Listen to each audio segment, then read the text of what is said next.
प्रश्न पूछा गया है एक मित्र द्वारा, मनदीप भाई, क्या गहरे ध्यान में परमात्मा को समझा जा सकता है?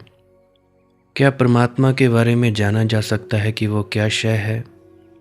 परमात्मा शब्द ही मेरी समझ में नहीं आता है। परमात्मा यानी क्या?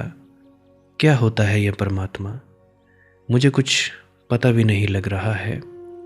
तो चलिए इसी विषय के संदर्भ में आज की सत्संग वीडियो आरंभ करते हैं। गुरु प्यारी सत्कारयोग सत्संगत जी, आप सभी के भीतर बैठे परमात्मा को मेरा प्रणाम। आप सभी के चरणों में मेरा प्रणाम स्वीकार करें। विनती करना चाहता हूँ, जो भी व्यक्ति अपने मन को काबू करना चाहते हैं, जो अपने काम क्रोध लोभ मोह अहंकार से परे जाना चाहते हैं, गहरे ध्यान में डूबना चाहते हैं, ध्यान में तरक्की चाहते हैं कि हमारे अंदर शांति आए, आनंद आए, वे व्यक्ति इस वीडियो को पूरा अंत तक सुनने की कृपालता ज़रूर करें जी। अगर नहीं चाहते कि हमारा कुछ भला हो, हमारे घर में कलह क्लेश ही रहें, मन काबू में ना आए, तो वे व्यक्ति इस वीडियो को बीच में ही छोड़ सकते हैं। परंतु जो वाकई में चाहते हैं कि हमारा मन काबू में आ जाए, जैसा जैसा हम अपने मन को कहें वैसा वैसा ये काम करे, उसके लिए आप जी इस वीडियो को पूरा अंत तक सुनने की कृपालता ज़रूर करें जी। एक एक शब्द, एक एक लफ्ज़ बड़े ध्यानपूर्वक सुनने की कृपालता करें जी। तो चलिए अब हम अपने मूल विषय की ओर बढ़ने जा रहे हैं, जो कि है परमात्मा। पूछा गया है कि परमात्मा शब्द मेरी समझ में नहीं आता, क्या गहरे ध्यान में इसको समझा जा सकता है? मेरे मित्र, जो समझ में नहीं आता है उसी का नाम परम आत्मा है। जो समझ में आ जाता है उसका नाम संसार। जो समझ में नहीं आता वह भी है। समझ पर ही अस्तित्व की परिसमाप्ति नहीं है। समझ के पार भी अस्तित्व फैला हुआ है। इस बात की उद्घोषणा ही परमात्मा है।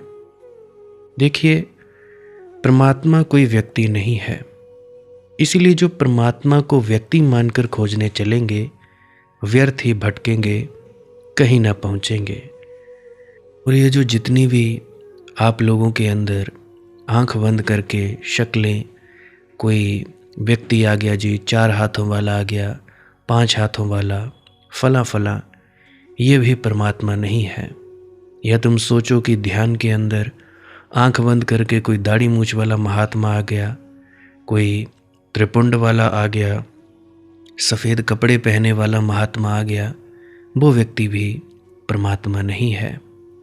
परमात्मा को एक व्यक्ति की तरह सोचोगे, व्यक्ति मानकर खोजने चलेंगे, तो हम सब व्यर्थ ही भटकेंगे, कहीं ना पहुँचेंगे। मैं भी यही सोचता था कि होगा कोई परमात्मा व्यक्ति, या शायद जो मेरे गुरुदेव हैं वो ही परमात्मा हैं, कि उनको ध्यान के भीतर देख लेना ही परमात्मा का दर्शन है। परंतु मैं बड़े भ्रम में था। इसी भ्रम में रामकृष्ण परमहंस जी भी थे। रामकृष्ण परमहंस जी काली के उपासक थे, तो काली के दर्शन होते थे, तो काली के उपासक थे। परंतु फिर भी उनके अंदर ये लगा रहता था कि कुछ तो कमी है। चलो आंख बंद करके हम भीतर ध्यान में उतरते हैं, काली के दर्शन हो जाते हैं, फिर भी कुछ ना कुछ कमी है। दूसरे लोगों को नहीं पता लगता था, परंतु वे स्वयं जानते थे कि अभी कमी है। वे अक्सर साधु संतों से मिला करते थे। तो एक दिन तोतापुरी नामक संत आए, उनसे उन्होंने अपनी व्यथा बताई। तो उन्होंने कहा कि इस काली का गला काट दो। तो उन्होंने कहा, काली का गला?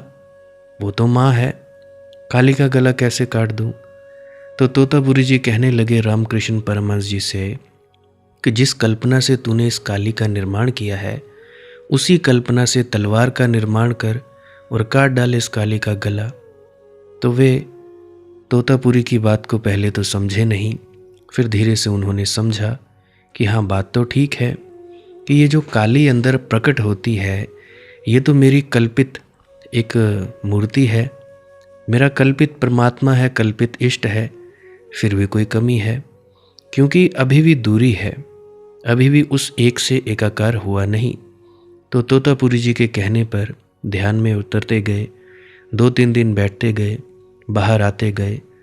तो जब आखिरी दिन था उनका, तोतापुरी जी ने कहा कि मैं जाने वाला हूँ, तो इसके बाद अब हो ना हो, कोई मिले या ना मिले, कोई तुम्हें समझाने वाला बताने वाला मिले या ना मिले, तो आज मैं आखिरी दिन में हूँ, कल मैं सुबह चला जाऊँगा। तो उसी दिन शाम को तोतापुरी जी और रामकृष्ण परमहंस जी बैठे। तो तोतापुरी जी पूछते गए, अब क्या आया, अब क्या आया। तो रामकृष्ण परमहंस जी बताते गए। तो पूछा आखिरी में कि अब क्या आया। कहने लगे, अब माँ आ गई है। तो तोतापुरी जी ने कहा कि अब ऐसा करो, इस माँ का गला काट दो। तो उन्होंने क्या किया, कल्पना की तलवार निर्मित की और उस काली का गला काट दिया, और वो गहरी, जिसको पूर्ण समाधि कहा जाता है, निर्विकल्प समाधि, उसमें डूब गए। पहले तो सविकल्प समाधि में थे। सविकल्प समाधि का मतलब कोई विकल्प नहीं, एक विकल्प, मतलब कि एक इष्ट, उसको दर्शन होते थे। आनंद तो उसमें भी है। अभी जैसे बहुत से तुम लोग होंगे जिनको अपने अपने इष्ट के दर्शन होते होंगे, अपने अपने गुरुदेव के दर्शन होते होंगे। किसी का गुरु कोई है, किसी का गुरु कोई है। कोई शिव को मानता है, कोई माता को मानता है, कोई कृष्ण को मानता है, या किसी के गुरुदेव व्यास के हैं, किसी के आगरा के, किसी के होशियारपुर के, या किसी के कहाँ कहाँ के गुरु हैं। तो वो प्रकट होते होंगे। तो इसको कहा जाता है सविकल्प समाधि। कोई भी व्यक्ति ये ना सोचे कि ये आखिरी पड़ाव आ गया है। देखिए, अब भी आप लोगों के अंदर वासनाएं तिरोहित नहीं हुई हैं। अब भी आप लोगों को वासनाएं तंग करती हैं। काम, क्रोध, लोमो, अहंकार आपके काबू में पूरी तरह से नहीं है। तो फिर भी कुछ ना कुछ कमी है, कुछ ना कुछ लगा रहता है कि हाँ, अब होगा। यूँ तो तुम लोग कह देते हो कि हमें हमारे गुरुदेव ने बड़े नज़ारे दिखाए हैं, बड़ी कृपा है। तुम लोग आनंदित भी रहते हो थोड़े थोड़े, तुम्हारे चेहरे पर नूर भी दिखाई देता है कि हाँ, वाकई में कि आप लोग ध्यान में उतरते हैं। परंतु ये भी आखिरी पड़ाव नहीं है। कोई भी दाढ़ी मूछ वाले महात्मा का दर्शन होना, या देवी देवता या इष्ट का दर्शन होना, इसको कहा जाता है सविकल्प समाधि।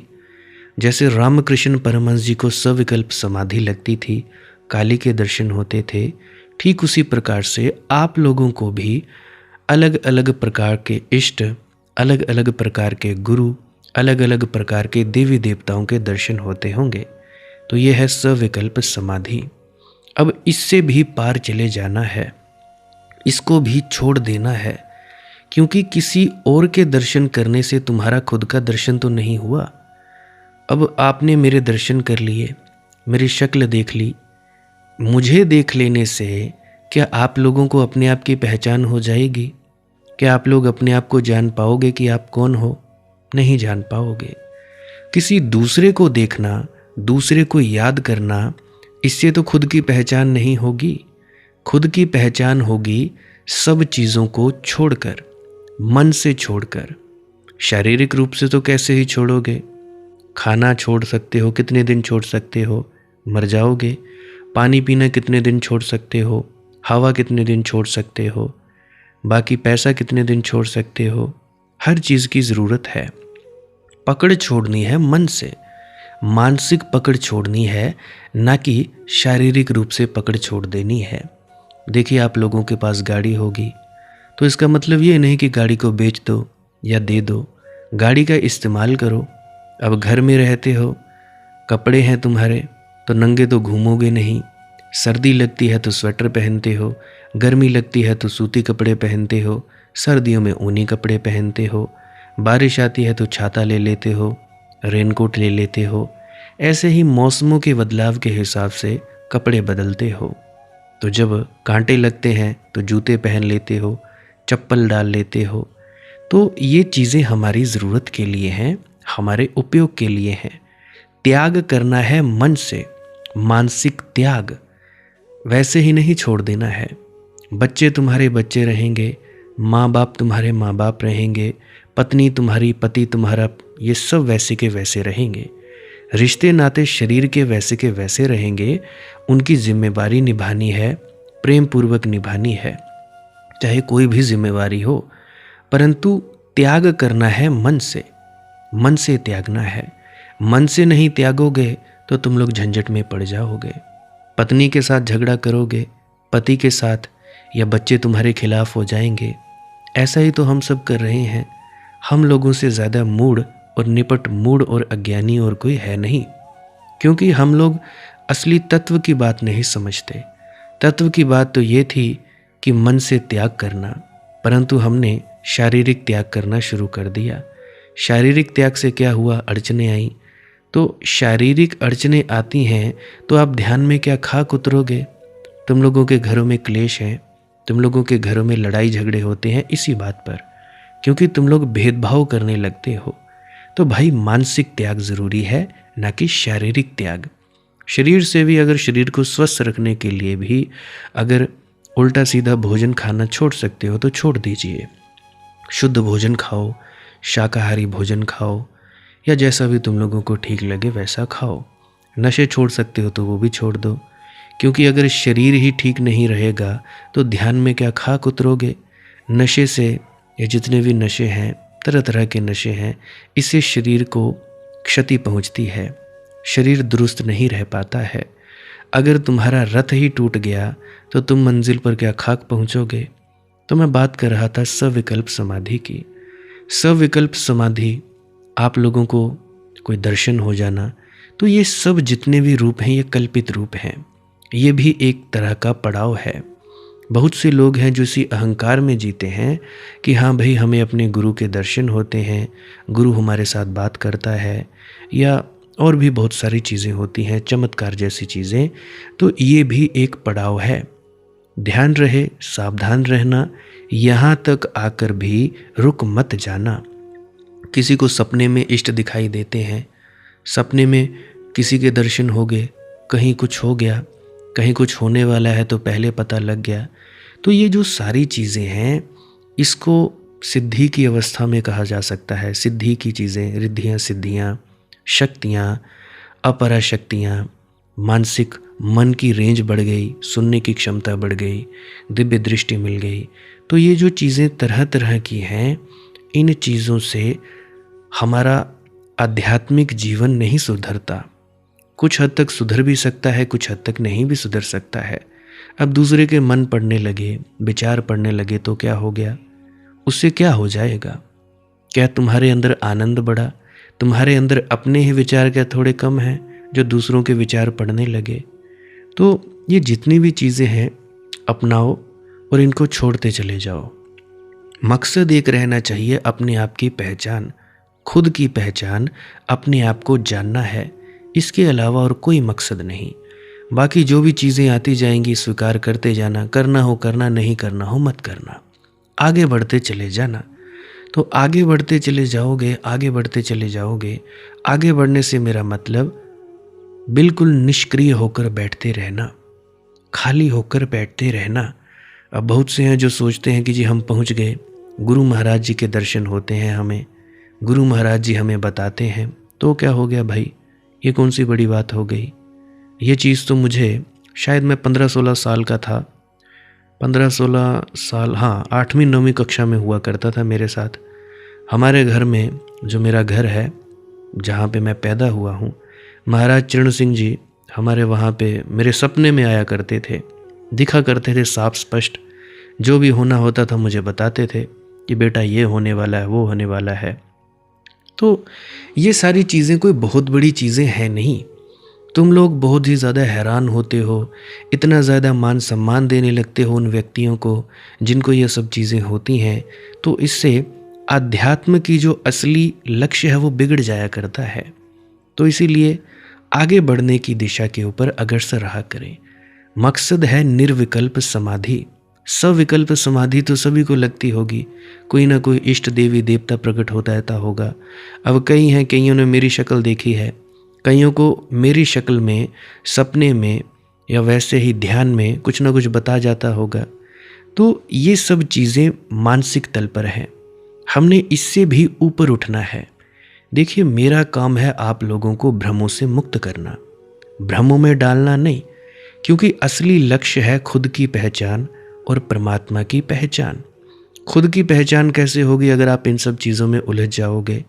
तो मैं कहता हूँ, जो भी स्वरूप आपको अंदर प्रकट होता है, दिखाई देता है, उस स्वरूप को देखो, आनंद लो और उससे आगे बढ़ जाओ। ज़्यादा बातचीत नहीं करनी है उस स्वरूप से। जो भी आपको अंदर प्रकट होता है, कोई दुनियावी समस्या हो उसका हल ले सकते हो, या कुछ चाहिए वो कर सकते हो, परंतु मांगना वही जिससे आपकी ज़िंदगी में उथल पुथल ना मचे। अगर अशांति ही आ जाए तो उस मांगने का फ़ायदा क्या भाई? तुमने इतनी तपस्या की, तुमने इतना तप किया, मांग ली ऐसी चीज़ जो तुम्हारे लिए शुभ नहीं थी, तुम्हारा मन जो था और ज़्यादा अशांत हो गया, तुम बैठ ही नहीं पा रहे हो ध्यान के लिए, वक्त ही नहीं निकल पा रहा है, तो उस मांगने का फ़ायदा क्या हुआ भाई? तो मांगो, सोच समझ कर मांगो। बहुत से लोग हैं जो मांगते हैं, मुझे व्हाट्सएप पर मैसेज कर देते हैं ये चाहिए, मैं पूछ लेता हूँ पहले पक्का कर लो, वाकई में ये चाहिए? कहते हैं हाँ हाँ चाहिए। थोड़े दिनों बाद कुछ लोग परेशान हो जाते हैं, नहीं यार ये चीज़ नहीं ठीक थी। तो अब मेरा थोड़े ना कसूर, मांगा तुमने, मैंने तो तुमसे कुछ मांगा नहीं कि हाँ भाई तुम मुझे उसके बदले में ये चीज़ दो। मांगा तुमने, इच्छा तुम्हारी, आशीर्वाद परमात्मा का। तो भाई मांगने से पहले 100 दफ़ा सोच लिया करो कि क्या मांगे। वही मांगो जो ठीक हो, वो मत मांगा करो जो तुम्हारे लिए ठीक ना हो। हाँ, तुम्हारे घर में रोज़ी रोटी नहीं है, वो मांग लो कि हे परमात्मा कम से कम इतना तो कर दे, रोज़ी रोटी तो, ज़रूरत की वस्तुएं तो हमें मुहैया हो जाएं, वो चीज़ मांग लो। मतलब वो मांगो जिससे तुम्हें ज़्यादा परेशानी खड़ी न हो। वो मत मांगना जिससे तुम ध्यान के लिए बैठ ही ना पाओ। तो मैं बात कर रहा था कि भाई हम लोग ये सोचते हैं कि परमात्मा कोई व्यक्ति है, तो हमें उस व्यक्ति सोचकर खोजने लग जाते हैं, तो हम व्यर्थ ही भटकते हैं। अभी बहुत सारी दुनिया व्यर्थ ही भटक रही है। इसीलिए मैं एक एक पहलू को गहराई से बताने की कोशिश करता हूँ, डिटेल में बताने की कोशिश करता हूँ कि भाई आप लोगों को फंसे कहाँ हो वहाँ से आप निकल पाओ। ये मत सोचो कि हाँ भाई हम यहाँ हैं, कोई बताने वाला नहीं है। बताने वाले हैं, परंतु जिसका वक्त आया हुआ करता है उस व्यक्ति के पास अपने आप ही आपको परमात्मा द्वारा मिला दिया जाता है। तो देखिए, परमात्मा तो अज्ञात का नाम है, अज्ञात का ही नहीं वरन अज्ञेय का। जिसे जानो तो जान ना पाओगे, जिसे जितना जानने की चेष्टा करोगे उतना ही पाओगे कि अनजाना हो गया। अभी करीब करीब 6-7 साल हो गए। ये मेरा अनुभव है कि मैंने जितना जानने की कोशिश की कि परमात्मा है क्या चीज़, उतना ही मैं पाता हूँ कि वो अनजाना रह गया। नई नई चीज़ें, रहस्य की चीज़ें, बहुत ही ऐसी ऐसी नई नई चीज़ें हैं जो मेरे लिए भी नई होती हैं। देखिए, ईमानदार रहना मेरा कर्म है, और जो बात है ईमानदारी से बताना ये भी मेरा कर्म है, क्योंकि कर्म अनुसार ही फल मिलता है, ये मैं जानता हूँ।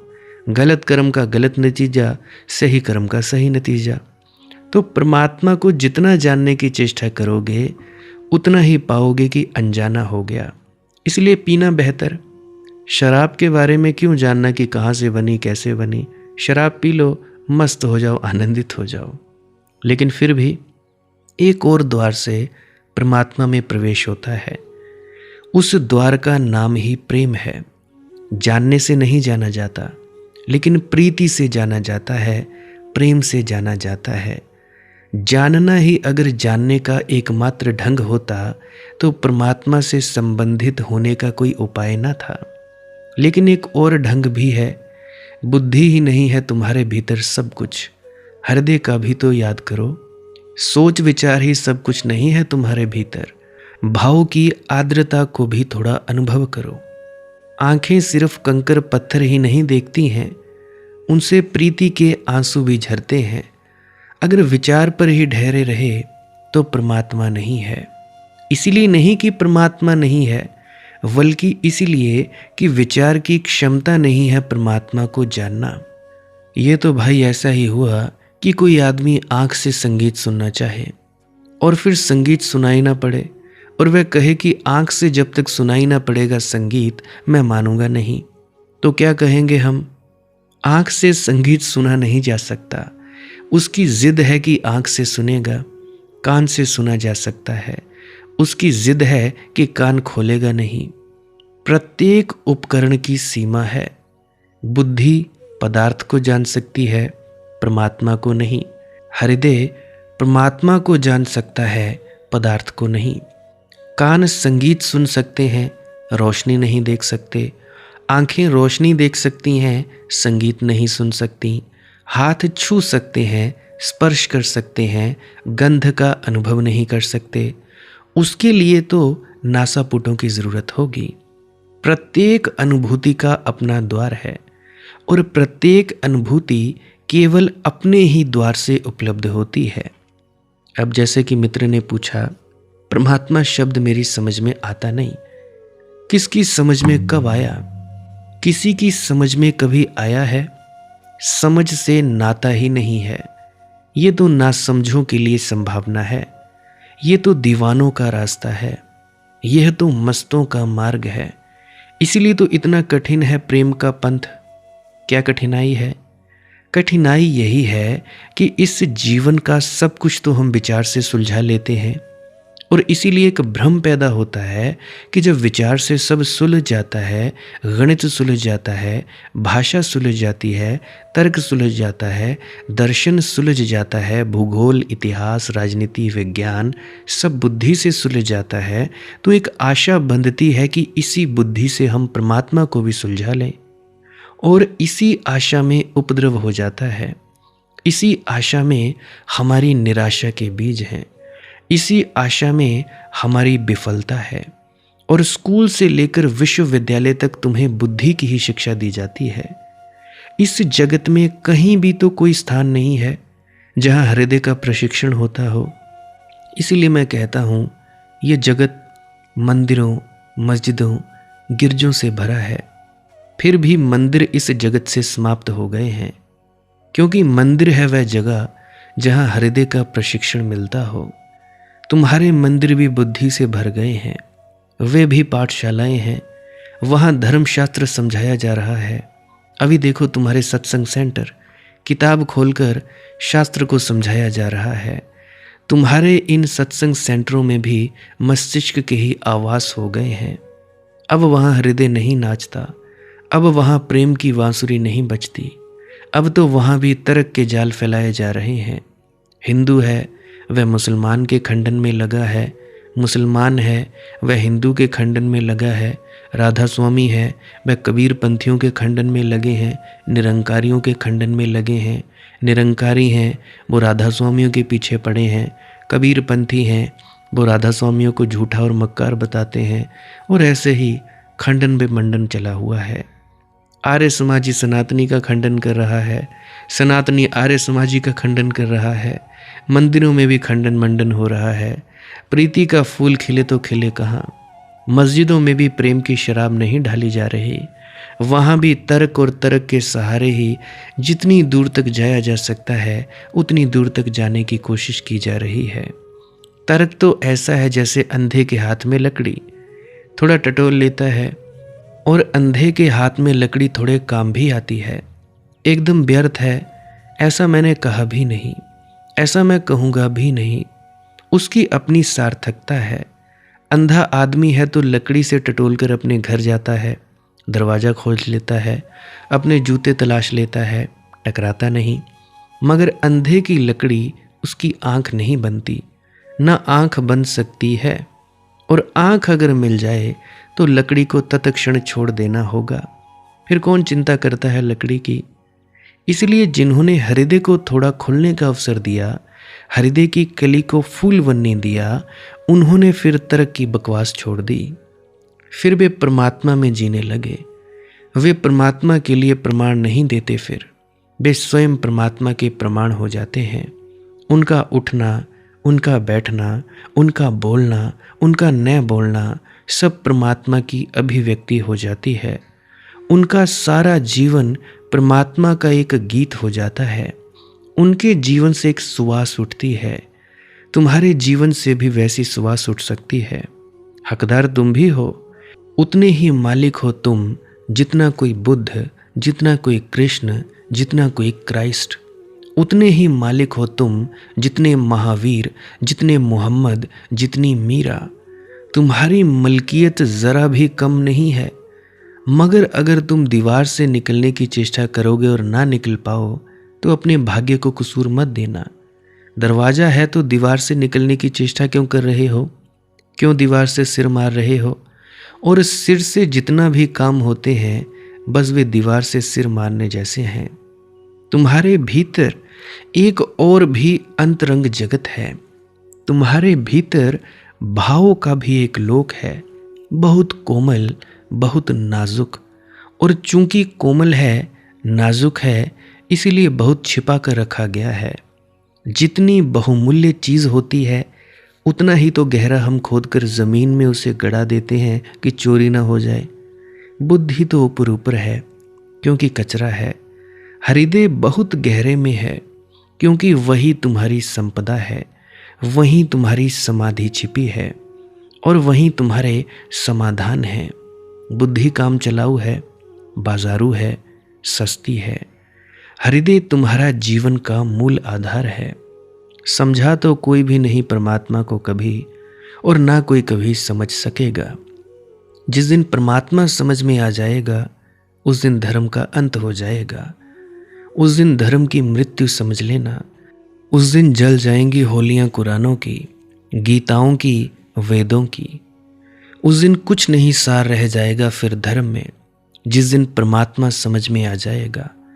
कार्ल मार्क्स कहता था कि मैं तब मानूंगा परमात्मा को जब प्रयोगशाला में वह पकड़ा जाएगा, जब परख नली में प्रयोगशाला की परमात्मा को पकड़कर जांच परख लेंगे, जब उसका विश्लेषण कर लेंगे, जब उसके भीतर झांक कर यंत्रों से देख लेंगे, जब सूक्ष्म यंत्रों की पकड़ और नापतोल में आ जाएगा, जिस दिन मापा जा सकेगा, तोला जा सकेगा, जिस दिन उसकी थाह ली जा सकेगी गणित से, तर्क से, विज्ञान से, उस दिन मैं मानूंगा। लेकिन अगर किसी दिन परमात्मा को तुमने पकड़ लिया प्रयोगशाला में और जांच परख कर ली, उस दिन के बाद क्या परमात्मा बचेगा? फिर पूजा किसकी करोगे? परख नलियों में पकड़े हुए परमात्मा की पूजा नहीं हो सकती। प्रार्थना किसकी करोगे? प्रयोगशाला में सिद्ध हो गए परमात्मा से प्रार्थना निवेदन नहीं की जा सकती। वह तो तुम्हारा गुलाम हो गया, चाकर हो गया। जैसे बिजली बंधी है आज तुम्हारे गुलाम होकर बत्ती जलाती है। बटन दबाओ बत्ती जली, बटन दबाओ बत्ती बुझी। ऐसा परमात्मा भी तुम्हारे हाथ में होगा। जब आज्ञा दो तो कहेगा जी हुजूर, जो हुक्म, जहाँ ले जाओ जाएगा, जो करवाओ करेगा। फिर तो परमात्मा से तुम बड़े हो जाओगे जिस दिन तुम समझ लोगे उसे। नहीं, परमात्मा विराट है, हमारी समझ बड़ी छोटी है। हमारी समझ है चम्मच जैसी और परमात्मा है सागर जैसा, और चम्मच से सागर को नापने बैठे हैं। छोटी सी बुद्धि है, विराट को समझने की चेष्टा चल रही है। देखते हो मूढ़ता, बुद्धि की मूढ़ता है यह। इतने छोटे से चम्मच से इतना बड़ा सागर तुम ना नाप सकोगे, कोई नहीं नाप सका। लेकिन इसका अर्थ ये नहीं कि सागर नहीं है, क्योंकि तुम नाप नहीं पाते। नापने की ज़रूरत नहीं है। सागर में डुबकी लो, नहाओ, सागर की लहरों पर तिरो, नौका छोड़ो सागर में। सागर की पुकार है अज्ञात की पुकार। और जितना जितना तुम समझने लगोगे, और जब मैं समझने शब्द का प्रयोग करता हूँ तो मेरा अर्थ है जितना जितना तुम्हारा हृदय भावित होने लगेगा, जैसे जैसे तुम्हारी भावना गहन होने लगेगी, भक्ति सघन होने लगेगी, वैसे वैसे तुम पाओगे और भी समझने को शेष है। जितना समझोगे उतना ही ज़्यादा समझने को शेष है। और जो पराकाष्ठा है ज्ञान की, वह जानते हो क्या है? पराकाष्ठा है ज्ञान की इस बात की उद्घोषणा कि मैं अज्ञानी हूँ और परमात्मा के समक्ष सदा अज्ञानी रहूंगा, क्योंकि परमात्मा अज्ञेय है। इसलिए समझ तो तुम ना पाओगे, लेकिन जी सकते हो। मैं तुम्हें परमात्मा को जीने का रास्ता बता रहा हूं, समझने का रास्ता नहीं। मैं कोई पंडित नहीं हूं, कोई उपदेशक नहीं हूं, कोई दार्शनिक नहीं हूं। शास्त्रों से मुझे कुछ लेना देना नहीं है। शास्त्रों का मुझे कुछ ज़्यादा पता भी नहीं है। जो मैं तुमसे कह रहा हूं वह निज की भावना का निवेदन कर रहा हूं। बुद्धि से मैंने भी परमात्मा को पाना चाहा, नहीं पा सका। बहुत बुद्धि लगाई, जितनी बुद्धि लगाई उतना मैं नास्तिक होता गया। फिर एक दिन ये व्यर्थता दिखाई पड़ी कि बुद्धि जितनी सघनता से उपयोग करो उतनी ही नास्तिकता गहन होती जा रही है। तो ज़रूर मैं कुछ गलत रास्ते पर चल रहा हूँ। अगर सूरज की तरफ चलेंगे तो आंखों में रोशनी बढ़नी चाहिए। अगर सूरज की तरफ पीठ करके चलेंगे तो अंधेरा बढ़ता जाएगा। अगर बगीचे की तरफ चलेंगे तो हवाएं सुगंधित होने लगेंगी, शीतल होने लगेंगी। अगर पीठ करके चलेंगे तो हवाओं में जो सुगंध थी वह भी खो जाएगी, जो शीतलता थी वह भी खो जाएगी।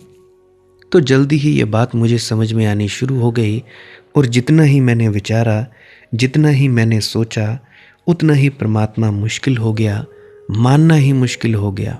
जानना तो दूर, स्वीकार करना मुश्किल हो गया। और मैंने परिपूर्णता से चेष्टा की थी। देखिए, नकार से कोई जी नहीं सकता। इनकार में कैसे जियोगे? नहीं में जगह ही नहीं है जीने लायक। जीवन तो हाँ में होता है, स्वीकार में होता है।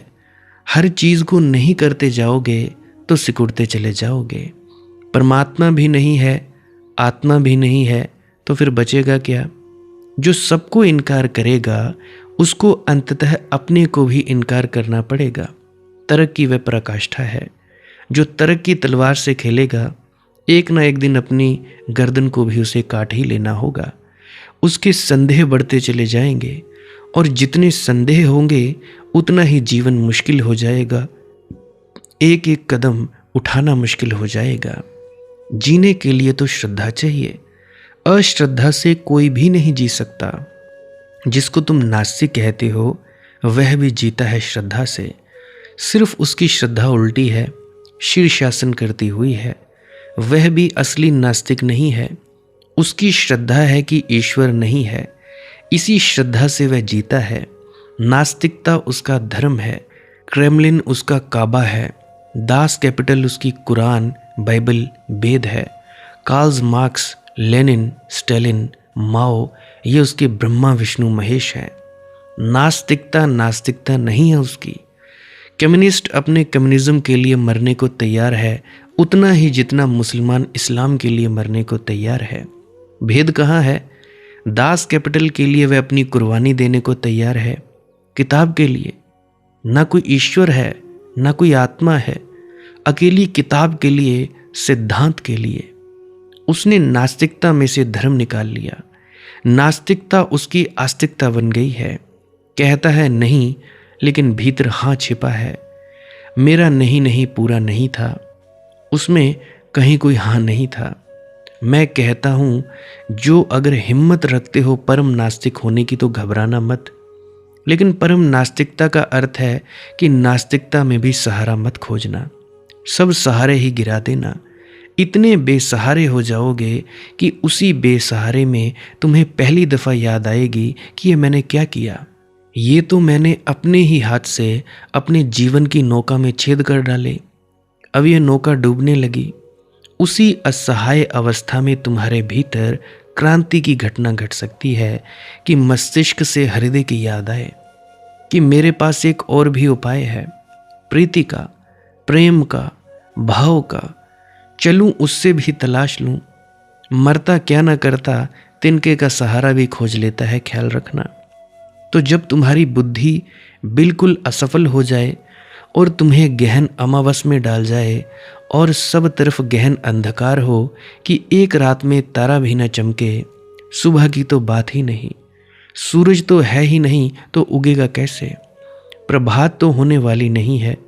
जब ऐसी गहन अंधेरी रात हो तारा भी न चमकता हो, सूरज का भी भरोसा ना हो, रोशनी होती है ये भी श्रद्धा न रह गई हो, उस गहन अंधेरी रात में तिनके का सहारा ज़रूर होगा।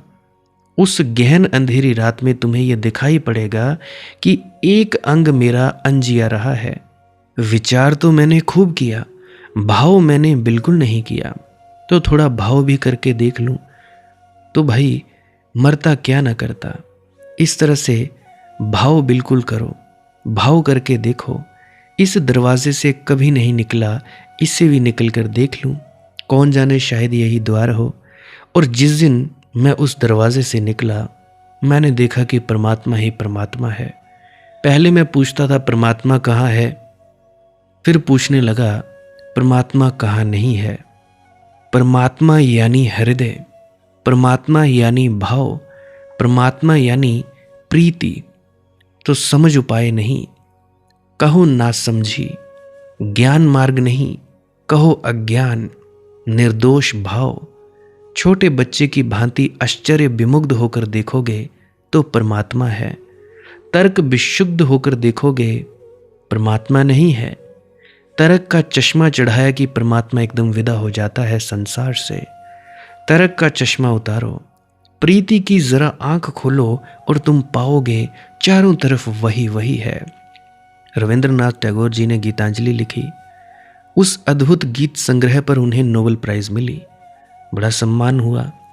पहले जो लोग गाली देते थे उन्होंने भी सम्मान किया।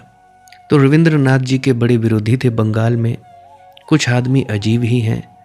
तो रविंद्रनाथ जी ने किसी का कुछ बिगाड़ा नहीं था, मगर बड़े विरोधी थे। ईर्ष्या, जलन, हजार तरह के उपद्रव खड़े होते।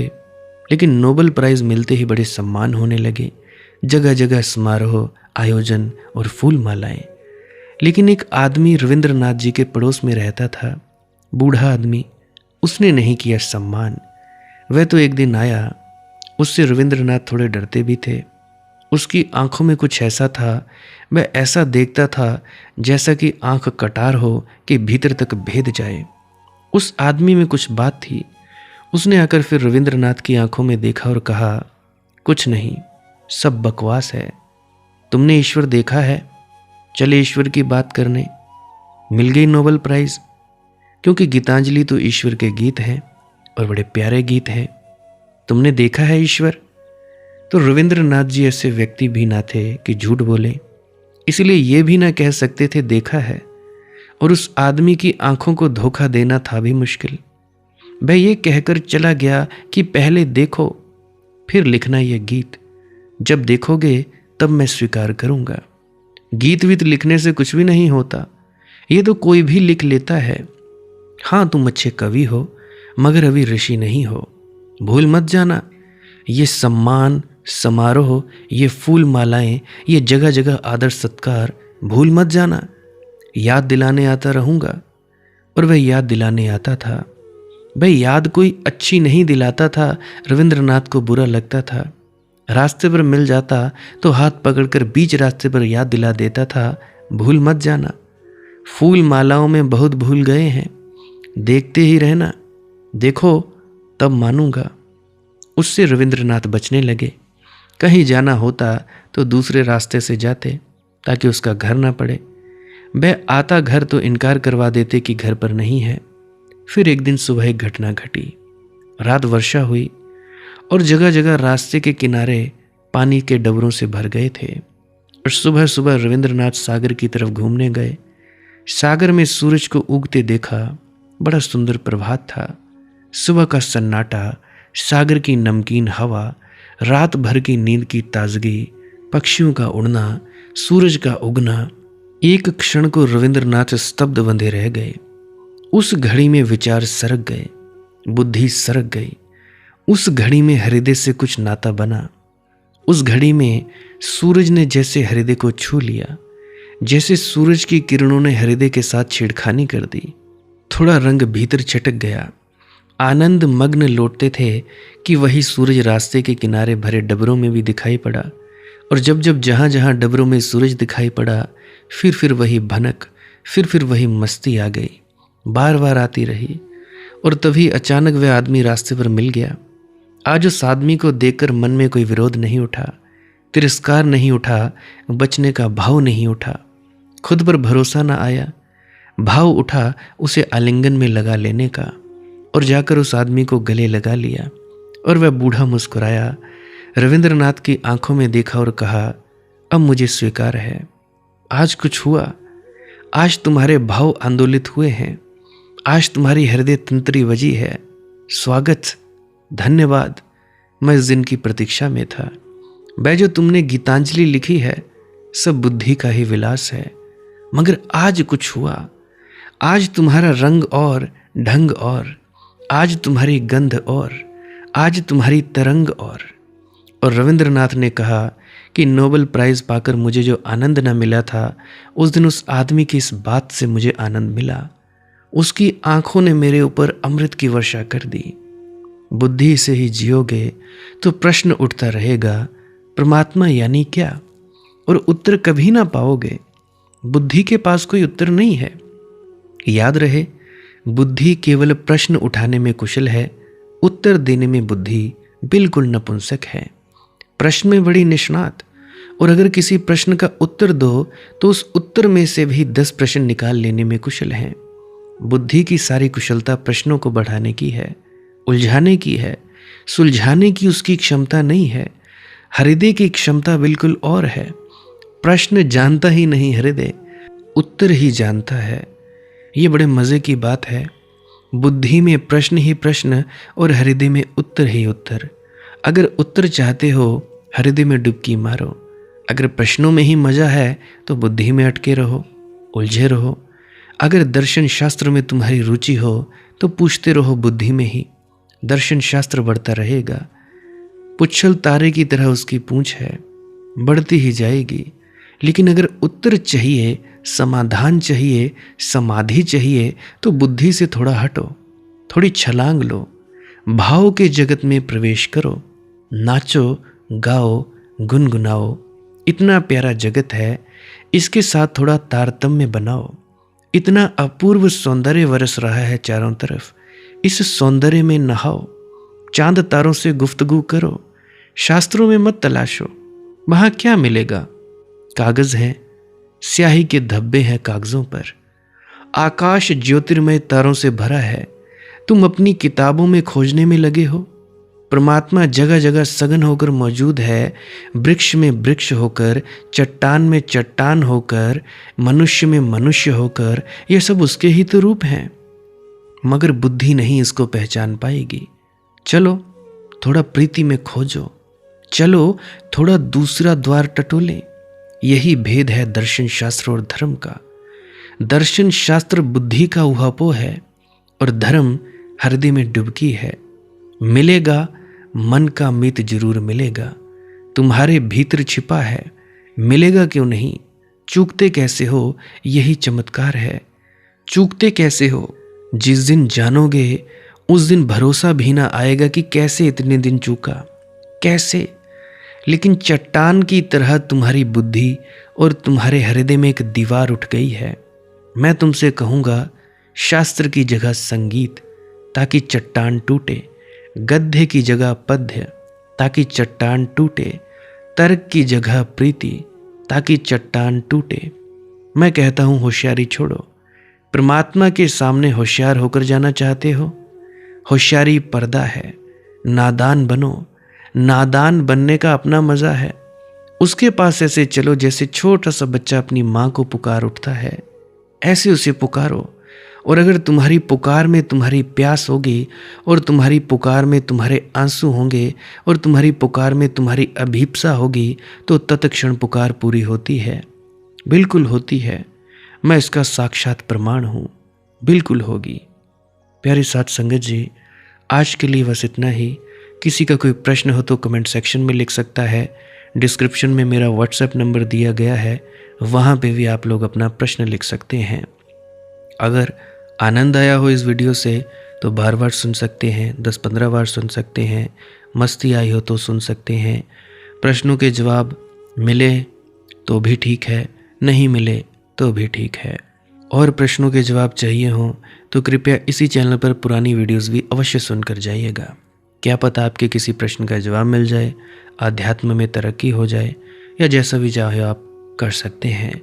अगर किसी ज़रूरतमंद या किसी दुखी को शेयर करना चाहते हो वीडियो तो कर सकते हो, बाकी आपकी अपनी मौज है। व्हाट्सएप स्टेटस लगाना चाहो तो भी करिए, नहीं तो आपकी मौज है। कोई बाधित नहीं करता है, हो जाए तो ठीक, नहीं होए तो भी ठीक। भजन सिमरन क्या है, श्वास क्रिया योग क्या है, जो विजय शर्मा जी द्वारा बताई गई है, संत बाबा विजय शर्मा जी द्वारा, तो उसके बारे में जानना चाहते हो तो अभी मैं एक ऑडियो क्लिप लगाने वाला हूँ, उसको आप जी सुनकर ज़रूर जाइएगा। भजन सिमरन क्या है? भजन और सिमरन दो अंग हैं। सिमरन है कुछ शब्दों का जाप करना जो आपको आपके सदगुरु द्वारा बताए जाते हैं। कोई भी जाप हो सकता है, कोई भी शब्द हो सकते हैं। करना क्या है? किसी कमरे में बैठ जाइए, या रात को बैठ सकते हैं, सुबह बैठ सकते हैं, या जब भी आपको फुर्सत के लम्हे मिले बैठ सकते हैं। तो जब बैठें तो शरीर को बिना हिलाए डुलाए बैठना है। जो बैठ नहीं सकता तो वो लेट जाए, जो चौकड़ी नहीं मार सकता वो टांगे सीधी कर ले। कोशिश ये रहनी चाहिए कि ज़्यादा से ज़्यादा वक्त शरीर को बिना हिलाए डुलाए बैठा जाए। उसके बाद अपने शब्दों का जाप शुरू कर दें। आंख बंद रखें, आंखों पर ज़्यादा जोर नहीं लगाना है, कोई कष्ट नहीं देना है, नहीं तो सर में दर्द होगा और फिर आप लोगों को परेशानी हो सकती है। तो आपने क्या करना है, चुपचाप शांत होकर बैठे रहना है, शब्दों का जाप शुरू कर देना है। जितनी देर भी आप करना चाहो, आधा घंटा, पौना घंटा, 10 मिनट, 15 मिनट, या जितनी भी आपको आपके सदगुरु द्वारा दिया गया निर्देश है, जितना निर्देश है उसका पालन कीजिए। और उसके बाद दूसरा स्टेप करना बड़ा ही ज़्यादा ज़रूरी है। वो क्या है?